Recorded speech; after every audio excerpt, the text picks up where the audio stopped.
I've made all the enemies I can afford at the moment. My question is about college tuition and the problem of rising student debt balances.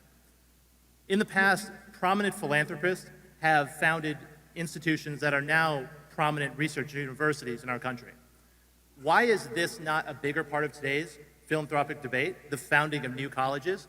Would not new supply in higher education be at least part of the solution to this problem? Charlie, you want to tackle that one? You're more of an expert than I am.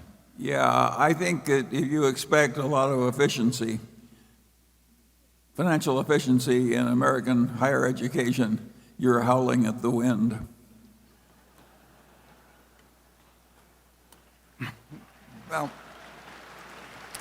I think he's also talking about just more philanthropy delivered there. Am I right? Or want to give him the light back on there?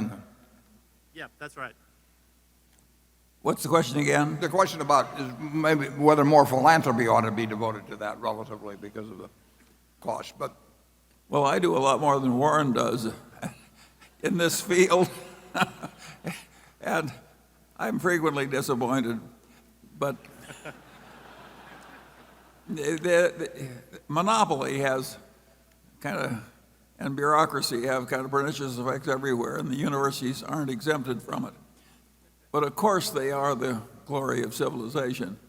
And if people want to give more to it, well, I'm all for it.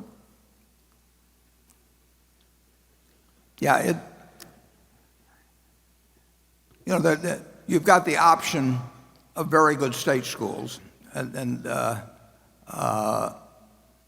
we spend a lot of money on education in this country. If you take kindergarten through 12, it's interesting. People talk about entitlements in this country. They say it's terrible we have all these entitlements for Social Security and everything. We have entitlements for the young. We spend $600 billion a year educating 50 million kids in the public schools between kindergarten and 12th grade. And just think of what that is as an entitlement. Nobody ever seems to bring that up. But it's a huge, and I believe in it, obviously. But, the people in their working ages, generally speaking, I think in a rich society have an obligation to both the young and the old. And based on the amount we spend, if we have problems with our school system, it's not because we're cheap.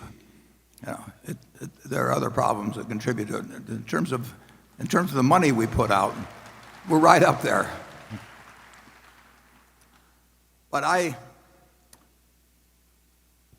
was the trustee of a college that saw the endowment go from $8 million to over $1 billion. And I didn't see the tuition come down. And I didn't see the number of students go up. Nothing went up, except the professors' salaries. Yeah. From 8 million to $1 billion. I mean, and very, very decent people running the place. But when you read the figures on endowment of the big schools, and some of them have really gotten up into big numbers, the main objective of the people running the endowment is to have the endowment grow larger. And that will be ever thus. That is the way humans operate. You have any more comments on that, Charlie? You've seen a lot. I've made all the enemies I can afford at the moment. Okay. That's never slowed them down in the past.